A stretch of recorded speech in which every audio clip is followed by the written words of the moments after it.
I just want to know if you have already read that article by Venerable Master Xing Yun, can you just type on the chat group, just type 1, okay? And if you have not, you just type 0 on the chat group. So for example, oh, okay. Some more, I have about 11 people here, so including me.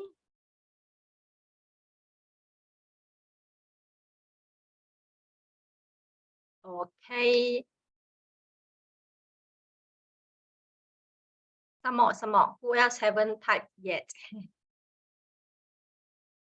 Oh, Shuolin Shijie haven't. Yeah. Glimmer. Clement, you want to type where either 0 or 1? If you have read the article, can you type 1? And if you haven't, can you type 0?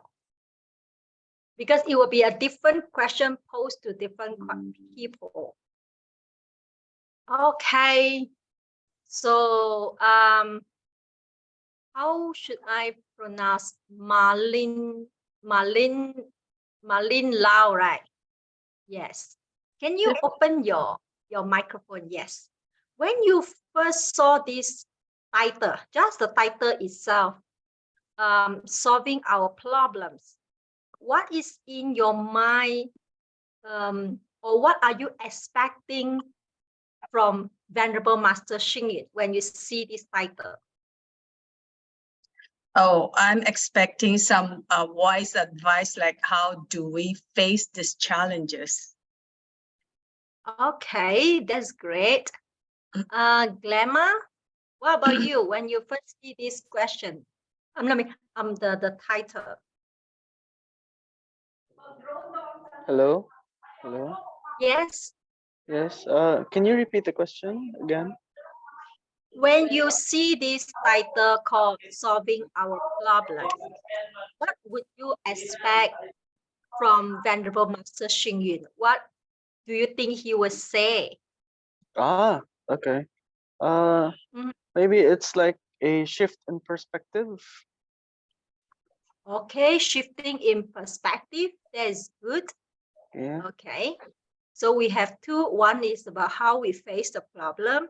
Another one is how we shift our perspective. So you're getting more into the final part, the more detailed aspect. Yes. Yes. Okay, that's good. And the other one is what? Z, Z-I-E, how you pronounce your name? Z? What about Z? Yes, sure po, it's Z. For me, I'm having this 3 question mark. Why? How can I solve a problem? Then how can I analyze a problem? Then which process should I undergo in resolving a problem? Mm-hmm. Okay, wow, Z is already doing the analyzing part. I think that's very good. So even if you haven't read the book, the article, but if you try just by the question itself, you start to think what I'm going to expect out of this book, or what I hope to get. When you have things like questions raised by Z, how I'm going to solve all this problem and all these questions in mind, when you're reading, you're more able to focus, and you will pay more attention to those aspects that you are interested. Since today, this class is a study group, I just now at the beginnings are talking about some studying skills. These are the studying skills that I learned in a Buddhist college, which also applicable, in your daily life. Yeah. Sean. Yeah, thank you for yours. Your question is how to be always good in any ways. And you can see through all these things. And whenever in future you start to read any book, you come up with question first instead of diving into the question itself. Okay, so thank you for those who answered to my questions. And if you have anything already in your mind, do keep those questions in your mind. And as you read the books by Master Xing Yun, you just follow and see what are things that, hey, I also think in the same way as Master Xing Yun. So you feel very happy, you know, you're in the right track. And then there are things that you have never thought of, but Master Xing Yun presented to you, and you were thinking, hey, why I never think of that before? And I hope through this kind of learning, we get to be able to stand on our feet. You know, it cannot be like every day you're opening up the books and reading, but when you are facing the problems, and all these kind of knowledges will come out and how you're going to handle it. So today I'm not going to say anything new, not really new things. There are some very old stuff that you have learned, but we've forgotten to apply them in our daily life. So in our classes, it's more like a kind of reminder, but it shouldn't be a form of everyday reminder. You know, we have a break, and then during this break, you have to do it on your own. Okay, so much for the introduction. Now I shall share my screen, and we are going to, wait, let me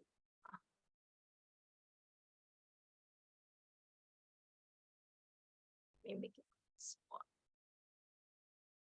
And we shall talk about that.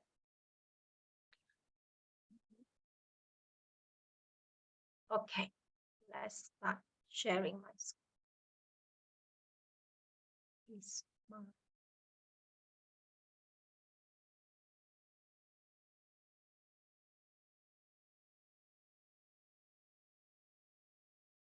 Okay, this one is about sharing our own problems, solving our own problems. And as I go through with you with some of the articles inside those words, Dharma words from Master Xing Yun, at the same time, I'm going to introducing you in certain point form. So first of all, when we face with these problems, how do we actually solve it? This is a question that I believe many of us would like to know about that. Let me see. No, not this one. Okay.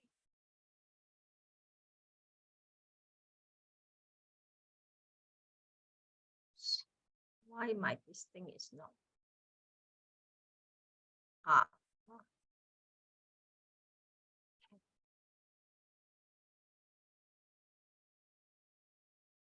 Sorry for that.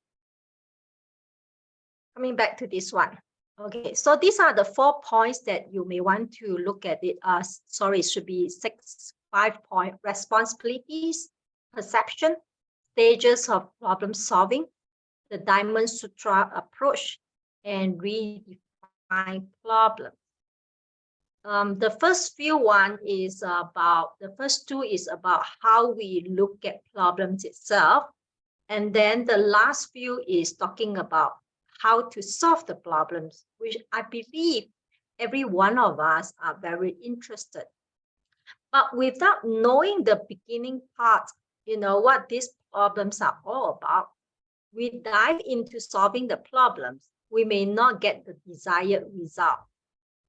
It's just like what Master said over here in the article. He said that when we come to life, we want happiness. We want to be secure. But we don't want to what? We don't want all these obstacles. We don't want all these challenges, which is not true. In life, we always know that you have both of this. You have happiness, you also have some misfortunes. So you can't have everything. Okay. So let's see.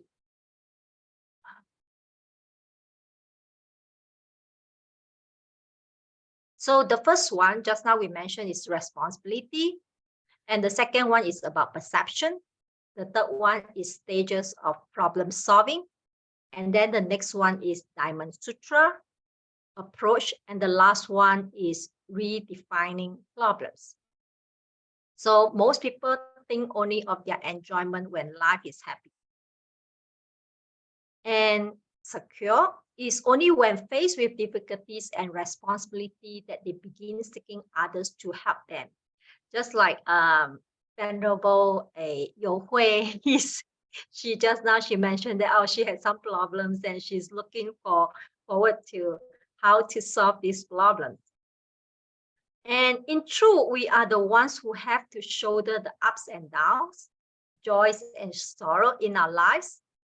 When people praise us, we accept it joyfully. When given a good opportunity, we welcome it gratefully.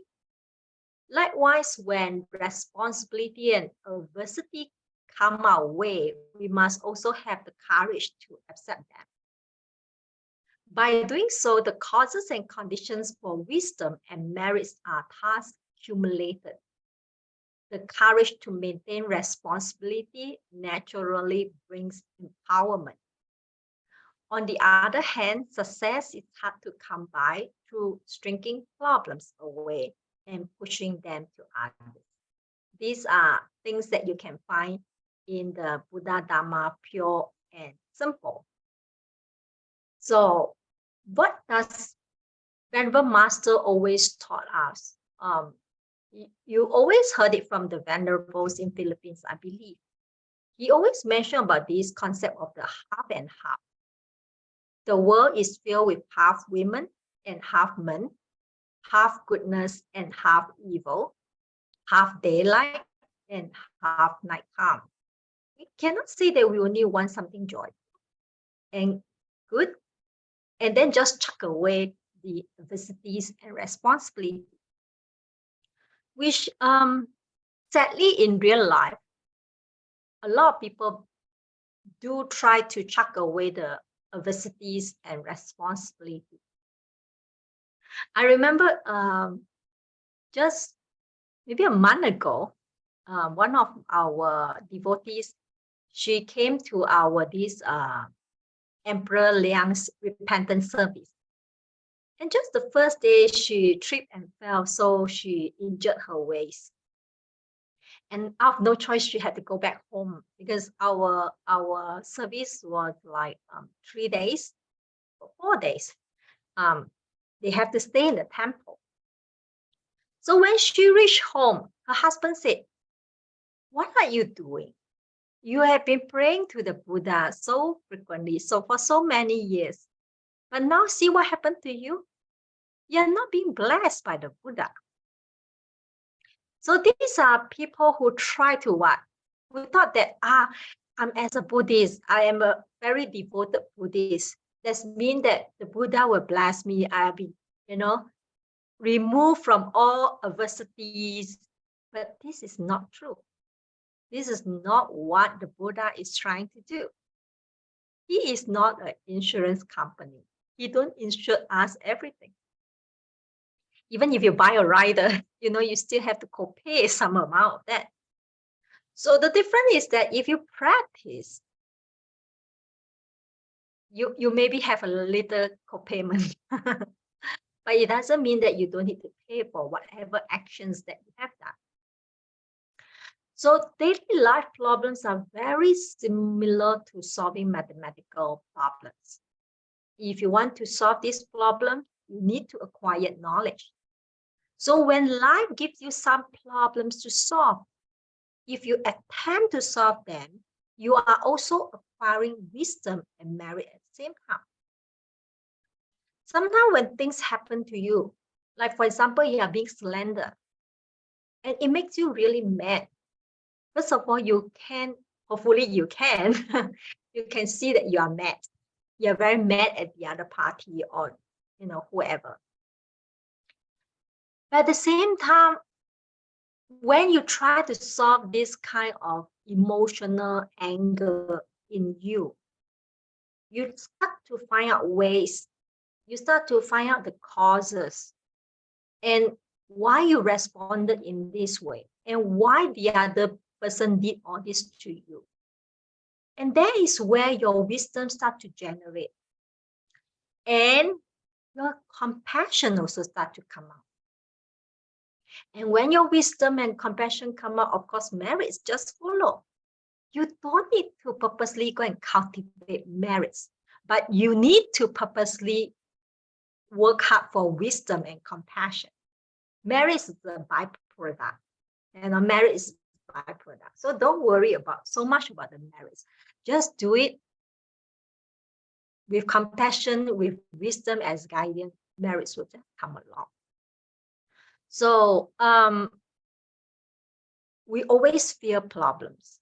But if you look back, so many years pass by, you have faced with so many problems. Didn't you realize that all these problems did really help you to grow up? Let's not talk about wisdom, just talk about knowledge itself. You begin to become a more knowledgeable person.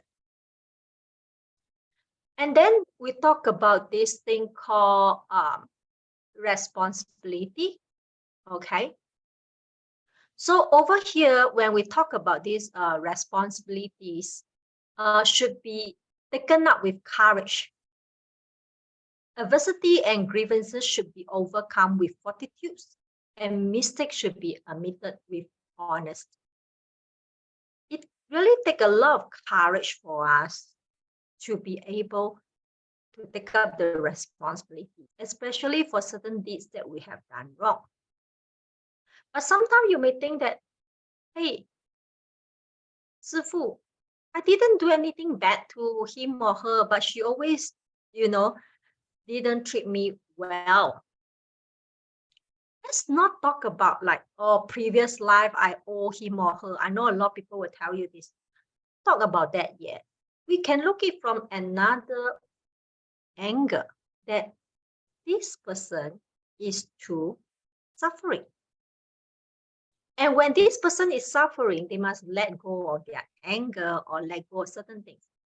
So if I think that, you take up my promotion prospect, my position, so I purposely want to slander you.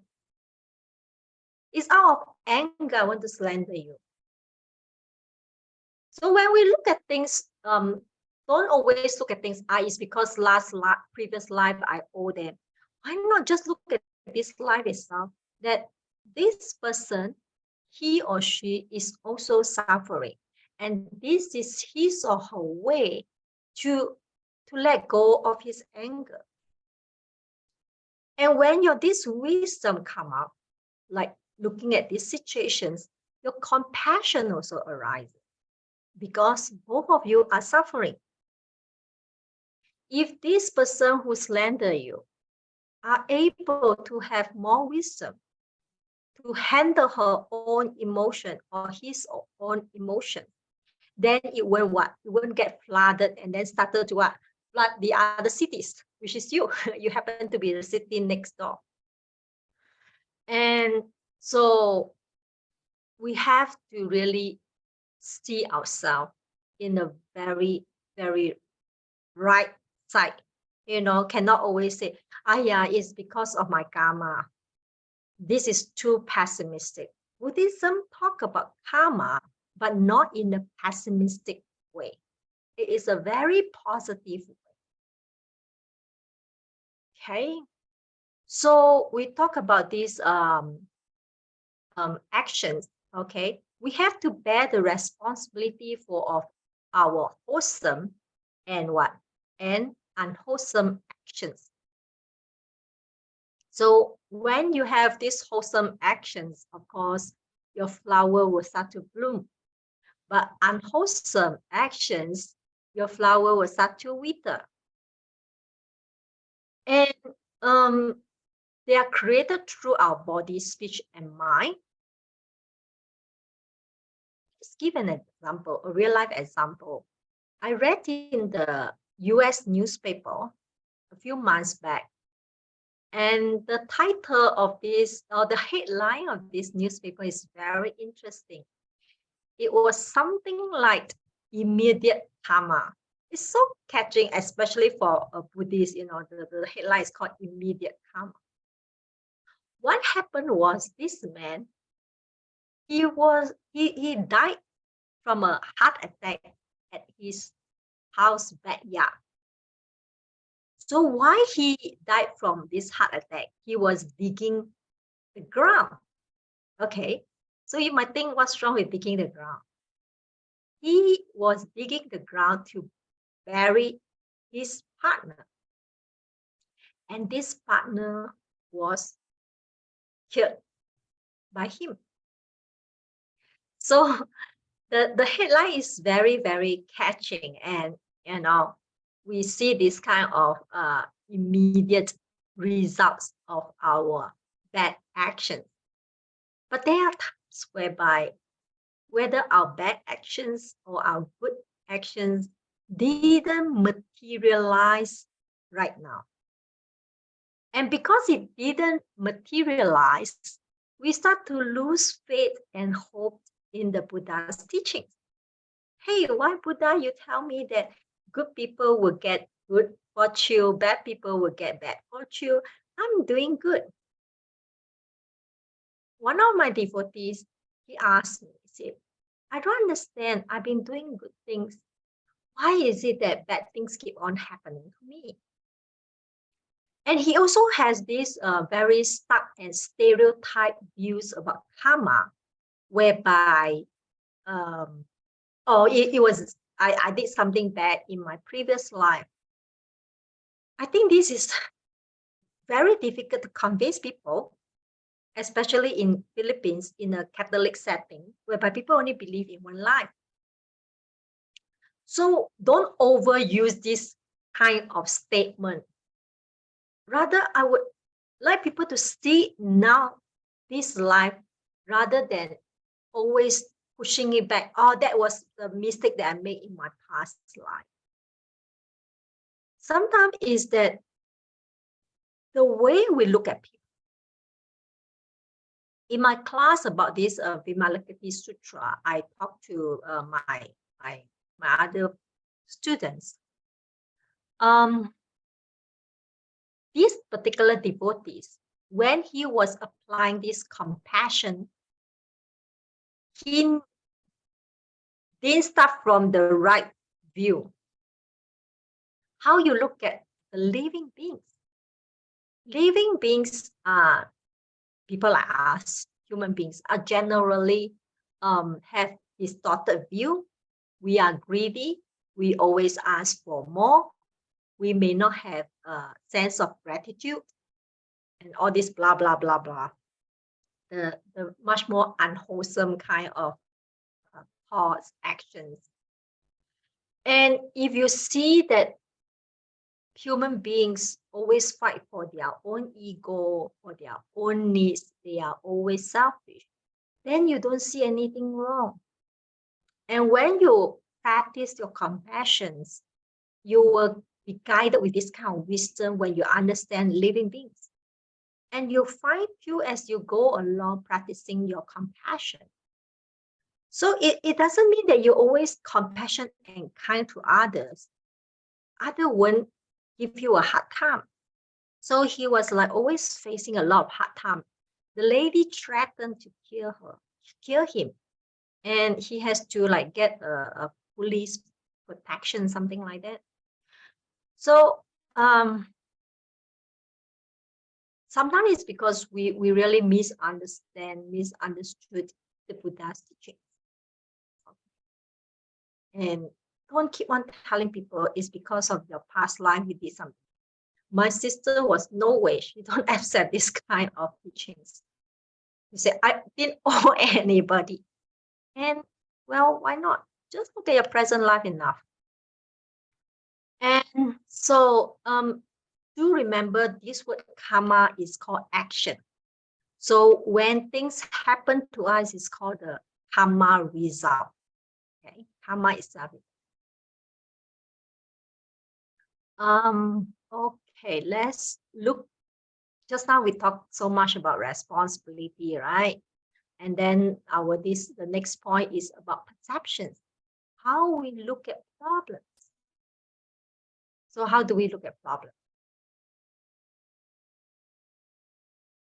Okay, over here you see these pictures is about our eyes.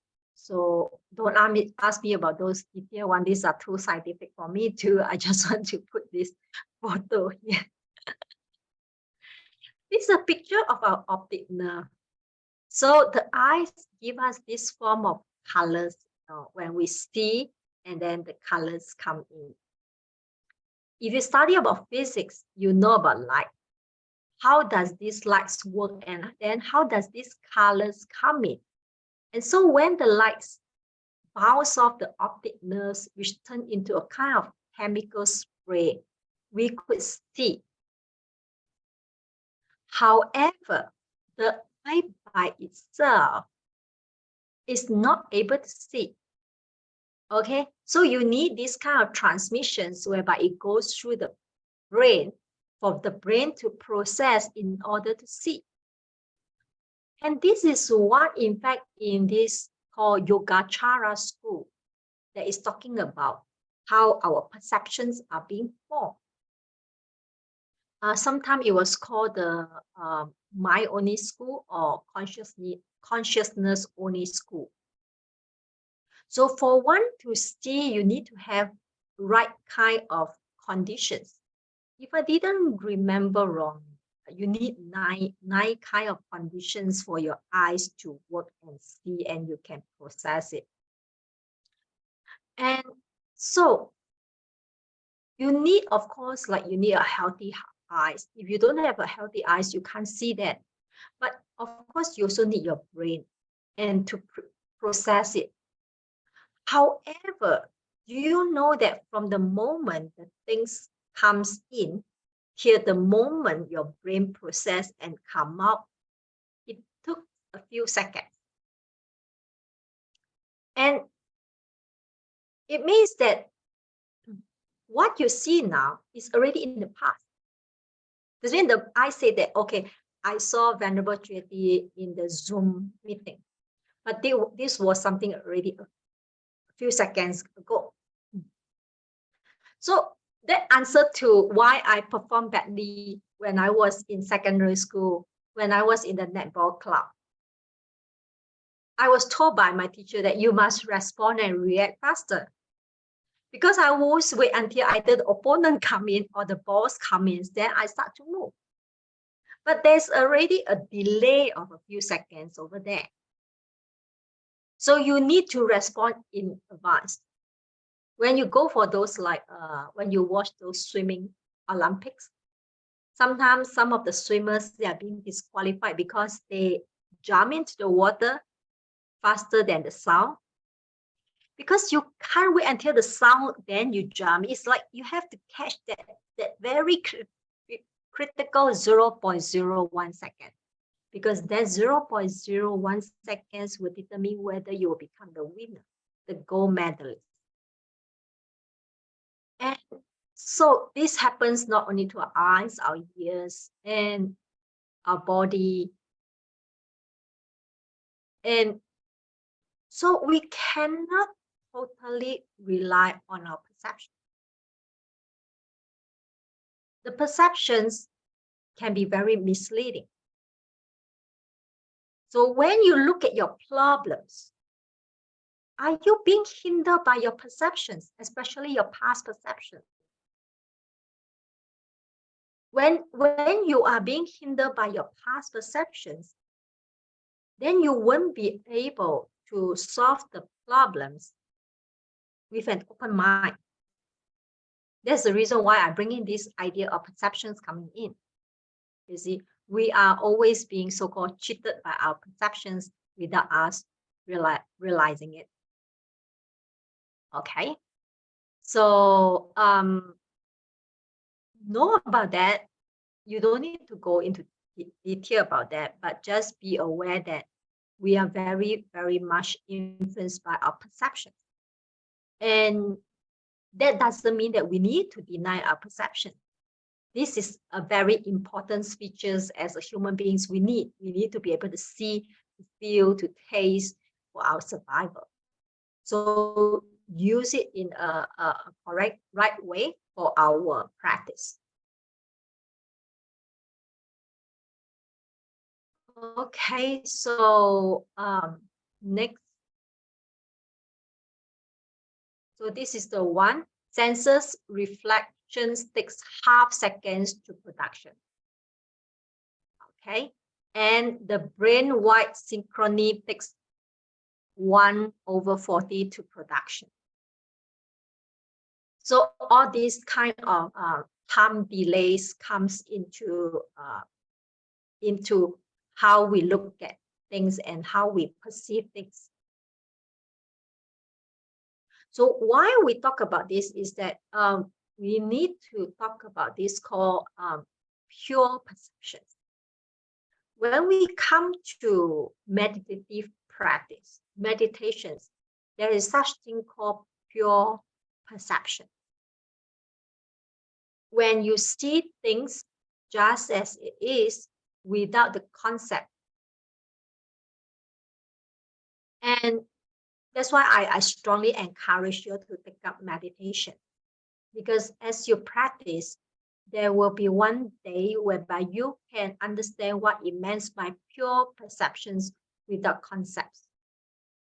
And when you are able to at least experience that once or twice in your meditation practice, even if you cannot hold on to this forever, but it will give you a lot of motivation, encouragement, because this is what the Buddha taught.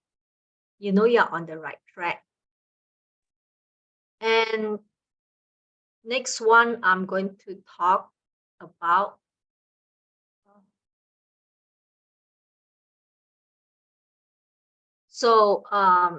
repetition and dramatic emotional impact. So our perceptions, how they are formed, is because of all these repetitions coming out. So since young, you will be told that, oh, you need to do this and this is the right thing. So you keep on doing that.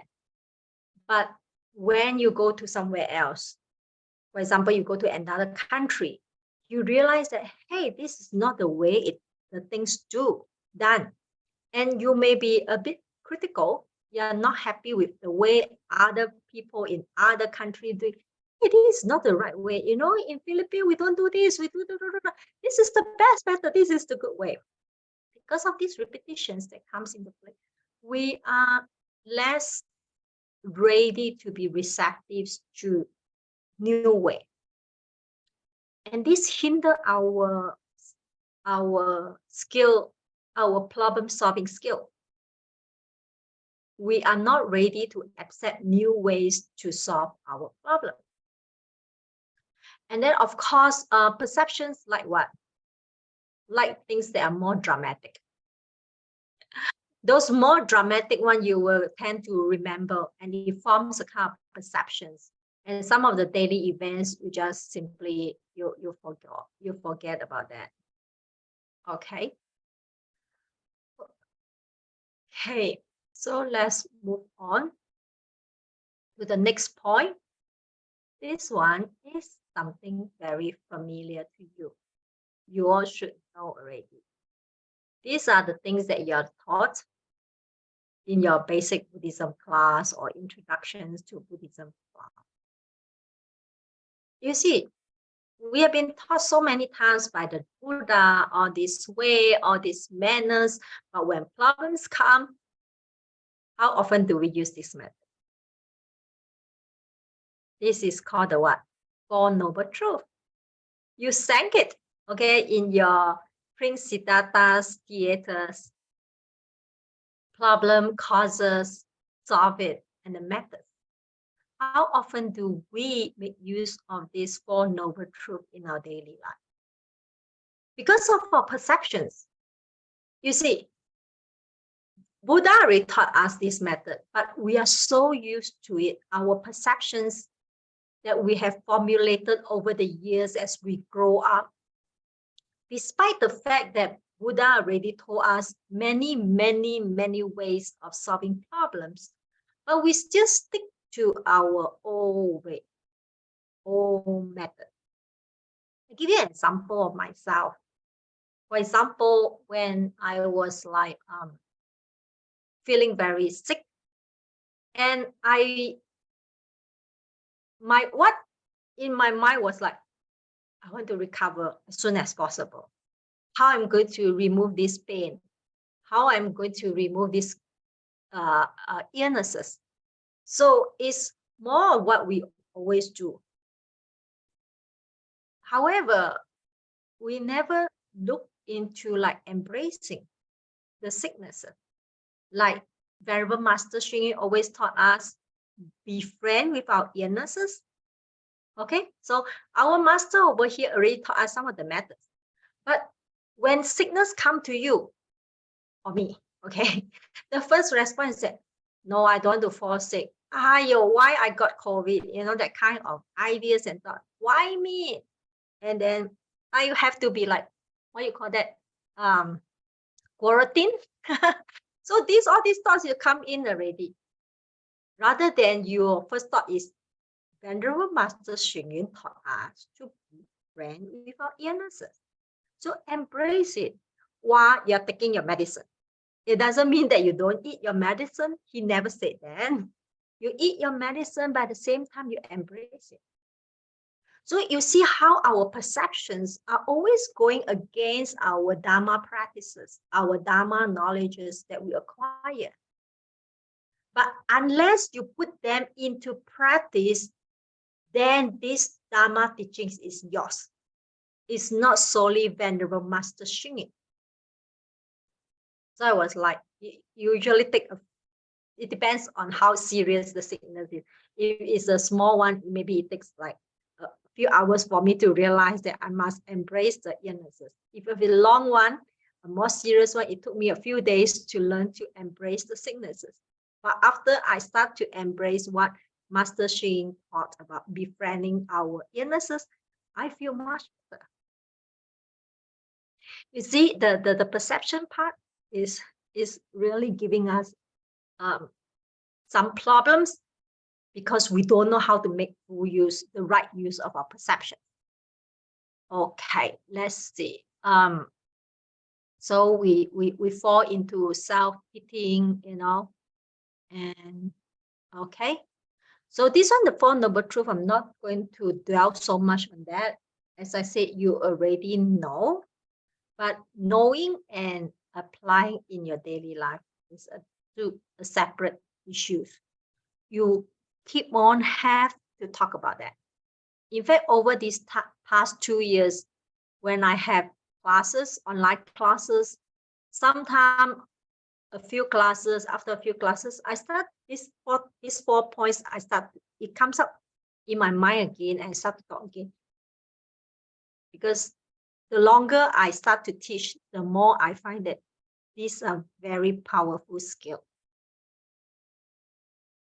Okay, so now we look at another methods beside the Four Noble Truths, like when giving back just now the slender example. You are being slender, of course, you feel very sad, you get angry to that person. So you can use this one to analyze your own emotional problems. Why? What's the causes? Because I stick onto my ego. How can he or she say something back to me? I'm the best person in this world, or at least best in what I feel in that field or that area. So when you know that this attachment to self and you get to see this problem, of course, when you solve your ego problems, you will remove the hatred away from the person who slandered you. But if you can also use it the other way. You look it from another perspective. Okay, this person is suffering. So that's why he or she did such thing to me. And he or she also have ego. is just as egoistic as me. And he or she wants what he wanted, and didn't get it. So this is the way he let go of his anger by slandering me. So you get to using these 4 noble truths, but by analyzing from different angles and aspects, one from your own point of view, seeing yourself, but also at the same time, you're seeing another living beings. All living beings are egoistic unless they are enlightened. When you see all these things, then your mind starts to calm down. You don't get so emotionally triggered off. And be grateful that because these people, because of these people who actually trigger your emotion, you know where you're standing of your practice, where you are now. Okay, now let's try the next one is Diamond Sutra. Later on, I forgotten to ask you if you have questions. Nema, you can interrupt me as I go along. If not, I will leave ample time for you to ask questions. Okay. Let's move on. Okay, so this is the 4 noble truths. Nothing new to you, but how frequent you use it, I don't know. So this is the Diamond Sutra approach. All composed things are like a dream, a phantom, drop of dew, a flash of lightning. That is how to observe them. Just now I mentioned about Vimalakirti Sutra when I was sharing with this with my students, talking about, I think, these chapters on the living beings. Yeah, this is how we look at other people. That things are all make up of all these 5 aggregates. So everything changes and moves. They are like dream, a phantom, a drop of dew, a flash of lightning. That's how to observe them. When it comes to the Chinese, is like very rhythmic, very nice to chant. But I remember our previous abbot, the most venerable Xing Bao, Xing Ding. He always said that, oh, we love to chant, we love to sing, the 4 great vows. But when we ask everybody to practice the 4 great vows, nobody did. The vow of saving all sentient beings, the vows of eradicating all defilements, the vows of understanding all the Dharma, and then the vows of becoming a Buddha. So when we sing and chant, in the temple, wow, everybody enjoyed it. But when we say that, hey, let's make this vow, seriously, and then nobody there to. And how often do we actually reflect on this Diamond Sutra approach? We can easily memorize them. Okay, you can take a photo of this and then you memorize it. But do you really see it like it's a dream? When someone really slander you, no way. How can it be a dream? It's so real. It's so sad and so mad, and I couldn't sleep, that kind for a whole night or for a whole few weeks. But once you overcome it, you find that, yes, I really feel very grateful for this person for giving me these opportunities to apply Dharma in my daily life and how overcome it. So when you ever have a problem, remember, open up your Buddha Dharma pure and simple. I think the fifth volume is coming out already. Just flip in the page. There will be an answer there. When you don't see answer, it's because your mind is not open. That's what I always tell myself. Why I couldn't find answer is because my mind is closed or my heart is closed. Okay, so the Diamond Sutra aspect.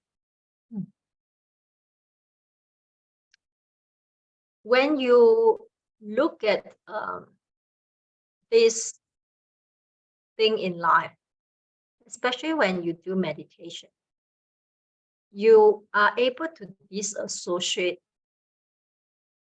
your anxieties and yourself. So, for example, there is anxiety and I am anxious. It's two different things. When you start to meditate, you are like a third person, like watching a movie. So this actor or actresses is in the movie, they're playing this particular show. When you meditate, if you are able to go into this insight meditation, then you are like a third person looking at it. And when you look at it, you don't have that kind of emotion, but you just see it. And after that, then you realize that, hey, what is this? This is just a dream, a phantom. But why I treat this dream and phantom so real? So through meditative practice, you get to see what the Buddha taught. And it gives you more power, empowerment, how you take control of yourself. And you start to relax yourself. When you identify there is anxiety and not I am anxious, you are letting go of this emotion. You don't cling to this emotion. I remember one of my lay lecturer, some of you might know them, Sandra Viraco. She always said that we are hugging the porcupine. Porcupine has a lot of this very sharp, what I call it, spine or what. And this is what we're doing. We're hugging this porcupine and say that, oh, I'm having problems. Please, I want to help me to solve my problem. But then the more you say that, the more tight you hold on to this porcupine. This is again our wrong perception. Okay. So yeah, I know I'm promoting meditation. Okay, coming back to here. So of course, lastly, we look at all these problems. How do you look at this? This is not something that I want to say that you have to think positive. Not everybody can think positive. Okay, if everyone can think positively, then in the first place they won't get themselves trapped into this problem, suffering from depression. I don't like to tell people who are suffering from depression and tell them, oh, you must think positively. If this person is going to say such thing to me, then I will going to ask them, so how to think positive? You cannot say that, oh, you saw a withered flower and say that, no, this flower is going to bloom. It's not just being like that.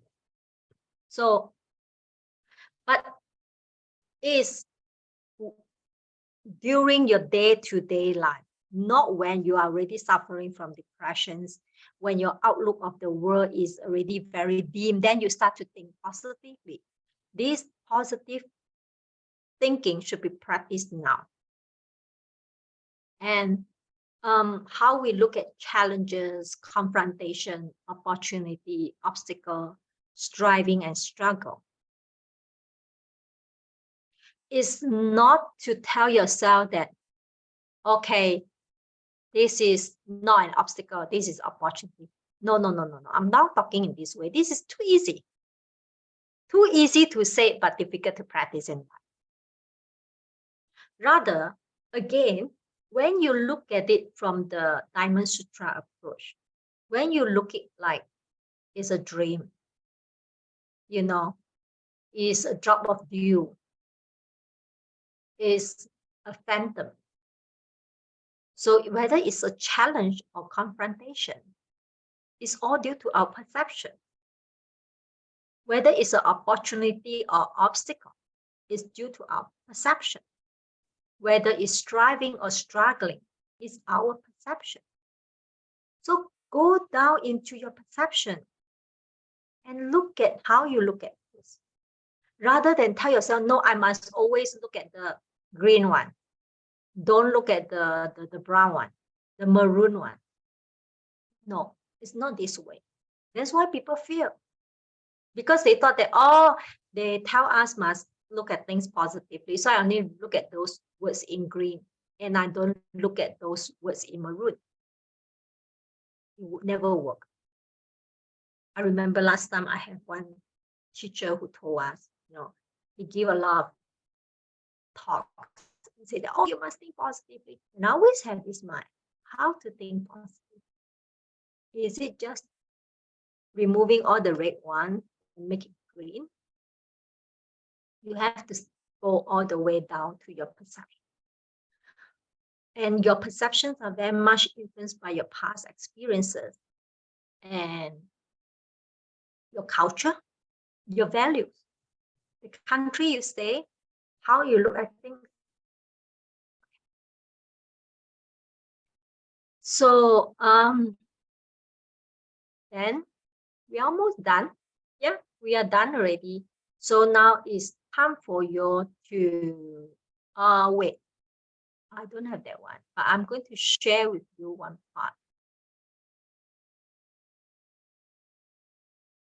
It's called this, there's one famous Chan patriarch. He has this inscriptions about how we look at things. Okay. So let me see where is it.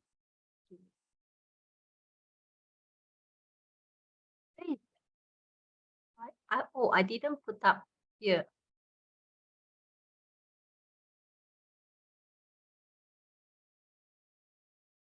Okay, so what he said is that attaining the way is not difficult. Just avoid picking and choosing. If you have neither aversion nor desire, you will thoroughly understand. I'm going to write it down so that you can know what is. Let me see. So, attaining the way is not difficult. Just avoid picking and choosing. If you have neither aversion nor desire, you will thoroughly understand. So for those who know Chinese, this is 定心明. Okay. 自大无难，唯贤俭则. When we talk about this Buddhism practice, all boils down to how you look at things. Is our discriminative mind, which is our perceptions, which is controlling ourselves. So where is the key to happiness is actually also within ourselves. But then we didn't take care of the key to happiness. We just let it be. Okay. So I'm done with today's class.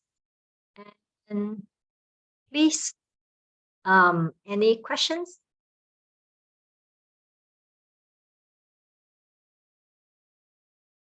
I know a lot of processing. If you have some time to process, I'm going to take a water break.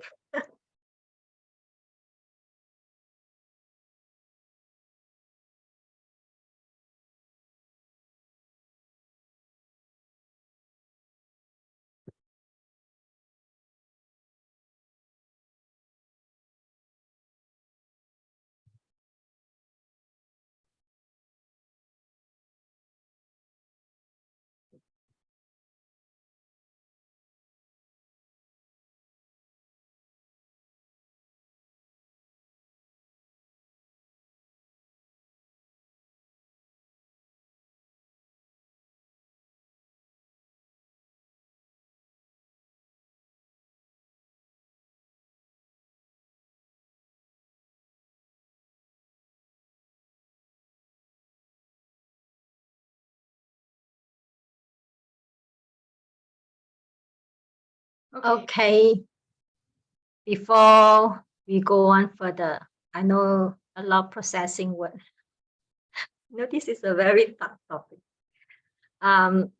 Just by knowing how to solve your problem doesn't mean that your problems will be gone, because every time we'll fine tune. You may be successful in this time using method A, but of similar situation, you use method A again, but it doesn't work as well. Because you must know that you are also changing emotionally, physically, the environment, everything interacts and changes. So don't have too much high expectation, even for similar situations and similar methods. And there are also other cases whereby maybe the first time you applied it is still not the very good one, but you managed through, So this time you use the same one, it doesn't work. But always don't worry and don't get about going back and coming again. I always tell myself that I'm still grateful that the thing that I thought I already solved, it doesn't solve. After a few years, it come back with a maybe different background. But it shows that my practice, I have still a long way to go. And well, why not just go back again? But you won't make the same mistake. Okay, question from, if I pronounce your name wrongly, please let me know how to pronounce it in the right way. Jershon, yeah, he has a question. May I know how can we be consistent in our practice? Thank you. Okay. We are very much like, the horse, then there's a bit carrot in front. So we are keep on running because there's a carrot in front of us. There's a bait and we are being motivated. So when you said about how can we be consistent in our practices, there are two types. One type of people is like me too, the horse and the carrots. So if I have something that I'm going to gain out of it, then my practice is consistent. Okay. But this type of people, it won't last, because we always need something to attract our attentions. We need something to motivate us. Then there are the other people who truly understand the Dharma. Some people, they can join the temple very late. They just come in very late. But once they understand the Dharma, they are very much into it and nobody pull him or her away. So to be consistent in our practice, as I said, don't be scared that you make mistake, you fail in your practice, and you come back to square one again. Because there's the time whereby you realize that, hey, not bad. Instead of going further away to the wrong path, I found it is wrong, and then I turn back and I start again. So that's first thing. When we are learning about our Buddhist practices. So, for example, maybe I can put it in this way. Let me see. I copy your question.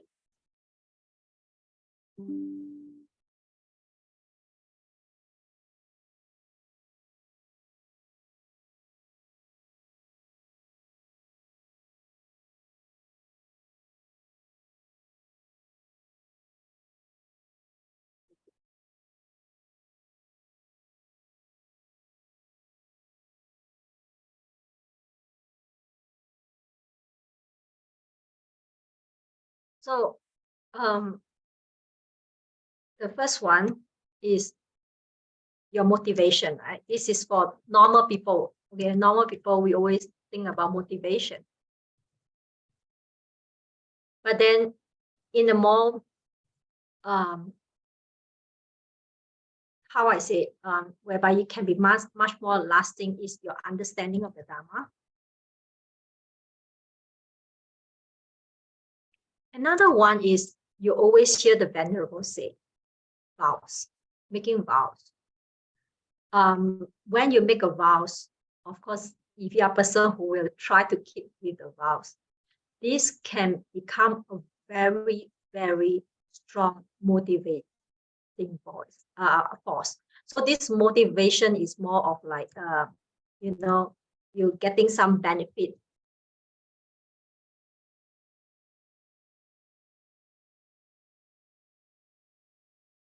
out of your practice.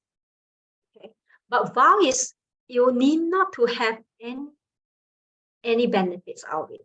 You just make the vow. So you make you be more consistent in your practice. And what I would suggest, for example, the 12 vows, the 12 vows by this Samatha Brada. I think so. My spelling may not be correct. Okay.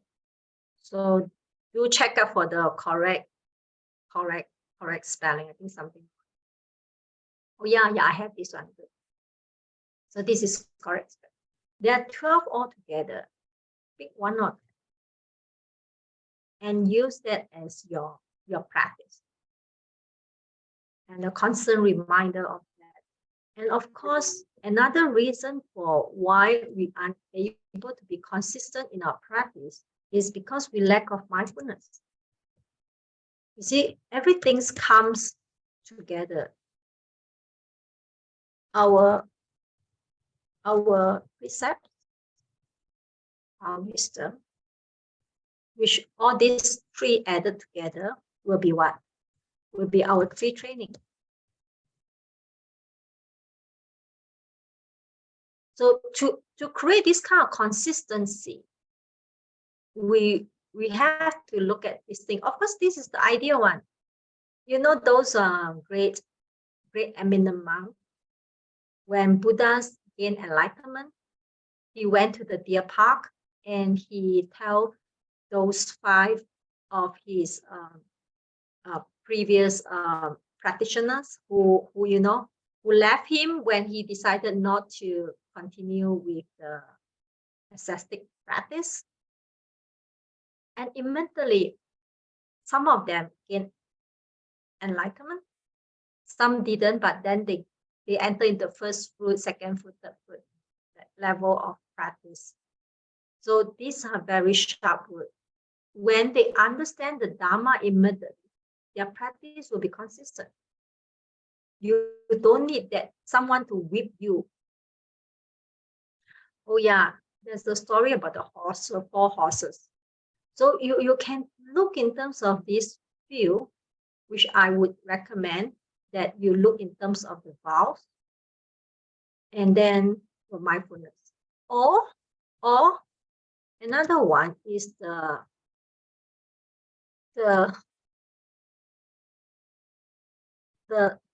song of Zen practice by Venerable Master Xing Yun.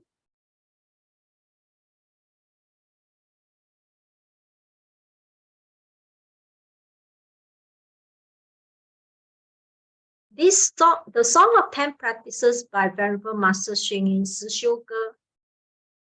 Basically, if you practice that, all those, you are almost near to enlightenment. So don't underestimate this practice as well.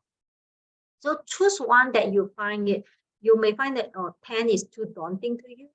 Then you choose one first. It's how you want. And you can practice with this vow. Okay, you make this vow. And then with your mindfulness, of course, always incorporate with your precepts and train and your wisdom. You can keep yourself more consistent.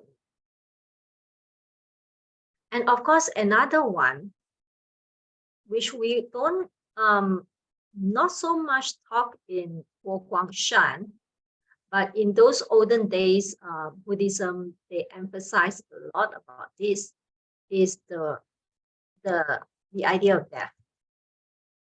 Okay. So this idea of death is very interesting because you see that kind of impermanence in you, you know. It's not the death itself, but rather is about you understand this concept of impermanence. When we have this particular sutra, we talk about the 4 types of horses, you know.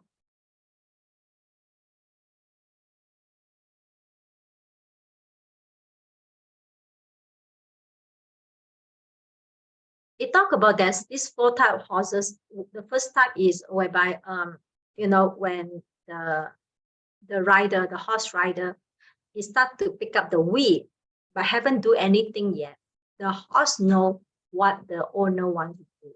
It start running, spinning. The second one is when the whip, you know, when the whip just move up, and then the shadows, the horse can see the shadow of the whip, and then it starts spinning, running very fast. The third type of horse is where the whip hit onto the horse, and the horse feel it, and then it start running. The fourth type is whereby it keep on hitting the horse, then the horse start running. So what does this mean? The first one means, the first type of horse referring to people who heard about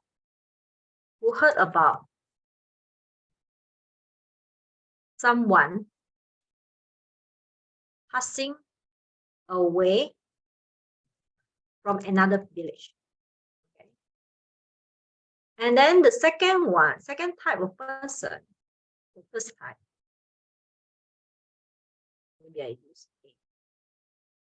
Okay, so the second type is a type of person whereby, you know, let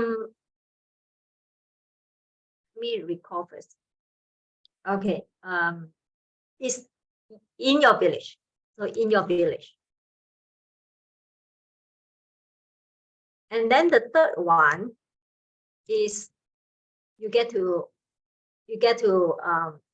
see your family members, okay, your next of kin, okay, passing away. And then of course the last one is you yourself about to pass away. So when you see this kind of so-called impending danger on yourself, then you know that, no, I have to practice. Which I personally finding that, you know, impermanence is a very, very strong and powerful force for us to practice. So if you are able to understand impermanence, which is what here is all about, you know, definitely you will not think about any other things else. You know that you have to practice even, you know, how busy, how tired you are. Oh, the Song of 10 practice was last week's topic. Thank you, Erwin. So please do review what you have learned in the Song of the 10 practice. Pick one, okay? And well, the list goes on a lot of way to keep you being persistent. And if not, okay, talking about practice. The practice not only talk about chanting, not only about meditation, not only about precepts, not only about joining the reading group, but also helping others. You know, even like you know, no one wants to become the president of the subchapters. Then you say, never mind, volunteer, I'll become the president of subchapter. I have to lead people. yes, you devoted a lot of time in all these activities. You may have less time for your personal interests. You don't have time for your gym. But when you interact, when, for example, you become a sub-chapter president, then sometimes you get very nasty remarks by others. You have done a lot of things, but your members say something nasty to you. Hey, that is your homework, you know. They're giving problems to you, but you must thank them because they are also giving you the opportunities for you to grow in wisdom, compassion. So practice can be in different form and different way, and it really depends how you look at it. So like the song of the 10 practice, like you have to smile. So how are you going to smile in front of people who slander you? So from maybe very robotic kind of smile to still smile, but then you still have that kind of uncomfortable feeling inside you. And then slowly you smile without any special feelings. And then after that, you smile wholeheartedly, wishing this person well. So in terms of the song of the 10 practice, like when you see people, you practice smiling. You can have different steps and stages of your smile. Because when your smile is like wishing them well, or just smile because you are asked to smile, you know, because Sifu say, oh, you know, you have to practice the song of 10 practice. You must be able to slowly and reflect on your smile, whether your smile is to give people encouragement or goodwill or whatever. So you slowly elevate and then move on in your practice of smiling when you see any other. So don't think that it's a simple thing. It's not simple, smiling. So you smile is because I want to show you that I'm not angry with you. That's why I smile. So there's an ego element in this. Do you see that? If you see that, then you're improving. And when you're improving, you'll be more consistent. Any more questions? Before I have a I hope I. Yes, please. In one of your slide you mentioned that it takes the perception takes about half a second, but the mind takes 1/40th of a second to process things. So in short, before you can perceive, the mind already have 39 things that it already processed, right? So that's why the mind is so fast. So and I noticed that this is one of my problem when, you know, things move so fast, and you know, that's when we make mistakes. So I know one of the method or one way to help is to meditate, but like what you did today, you gave us several tips on with regards to motivating ourselves. Maybe you have some more tips regarding that also, Sipo, on how to catch the mind, Sipo. It's so fast. Aside from meditation. Because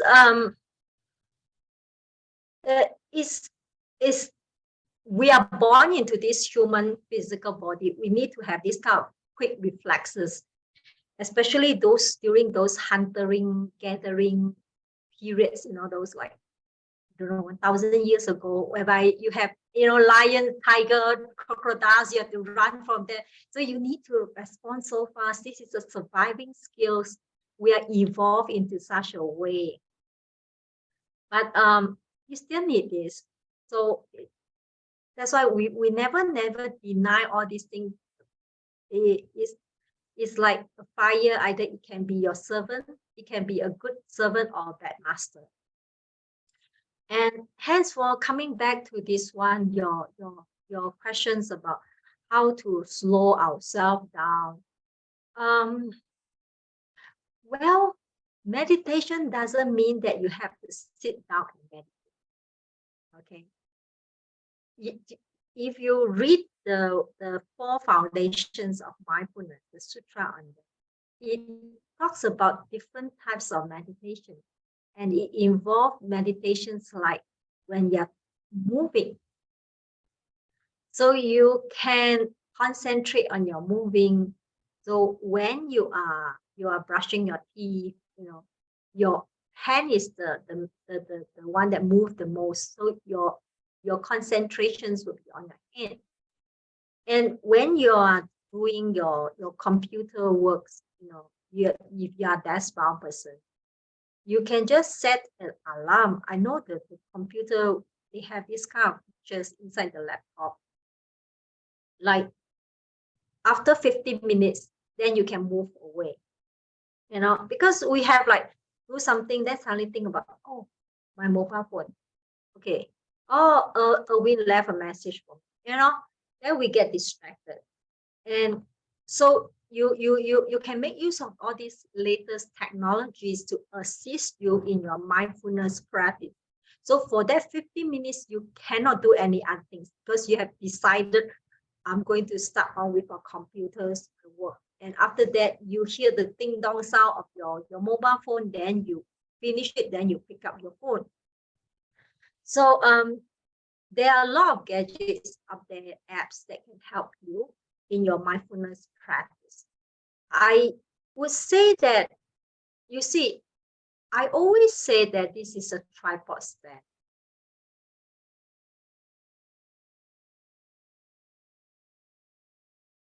You see this one? It's like a tripod stand, Let me see what color they have. More stand up. Okay, this is like a tripod stand. So you have your mindfulness, one of them, and then your precepts and wisdom. I believe some of you might know that the 3-point is the most firm kind compared with 4-legged chair. This 4-legged and 3-legged. If you use your camera, you know that the tripod stand is always 3, not 4. Because 4 is not most stable. And always ask yourself, why Buddha only tell us the 3 trainings? Why don't Buddha say the 4 trainings, the 5 trainings, the 6 trainings? If 3 is enough, he won't give you extra. If 3 is too much, too many, he will cut it down. So I asked that question before to the most venerable Xingting, because that time I don't like meditation. So I asked him, I said, hey, Ting He San, is there any way that I can don't practice meditation? He said, no way. Yeah. So, but don't think that meditation is sitting down. You can ask your venerables to give there's one part in the, or maybe I try to find the PDF, then I send it to Venerable Yohui. There's a part about is the body part, the practice of the body, like when you're walking, okay, and like you're brushing your teeth. Not only when you're doing your, the tea ceremony, then you are doing your mindfulness. Every day when you're taking your coffee in the office, you try not that the few 1 minute, just be with yourself. Don't talk to your colleagues. I know they are having conversation.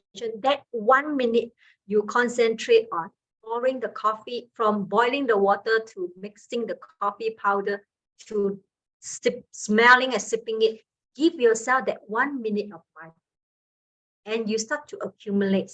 So every day you accumulate from, like, maybe you start off with just 1 minute, and then you have more intervals of mindfulness. The more intervals you add into it, the more mindful you'll become. But if you're thinking that mindfulness is at the end of the day, I sit for 1.5 hours of mindfulness, I tell you, this is not going to be better than you practice 1 minute of mindfulness, but with more intervals. because it's consistent. Like what you asked just now, the question, being consistent rather than just 1.5 hours at the end of the day. Because during this, every 1 minute intervals, the more you add in, the more you are able to observe your mind, how your mind works, and how it responds to all the triggers that Erwin was saying. Because of all these triggers, you responded too fast. Okay, never mind. I will tell you, no need here. Your abyss is here already. So anything, call immediately. Erwin will come because he has fast response, right? Our fast response team. Okay. Thank you. So we are almost there. Your way, Fasu, are we going to do our transfer of merits? Okay, yeah, sure. Thank you, JD Master. Yeah. Okay, I'll share my screen for the dedication of merit. Dungogin mo ang ano. Bless you.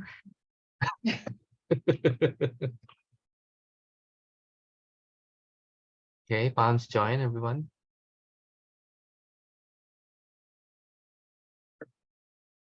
May kindness is in sound, singing. Yeah. Wait.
Thank you very much, everyone. Thank you, Venerable Chetty, for giving us a very nice discussion. Let's take a photo, everyone. Please turn on your video.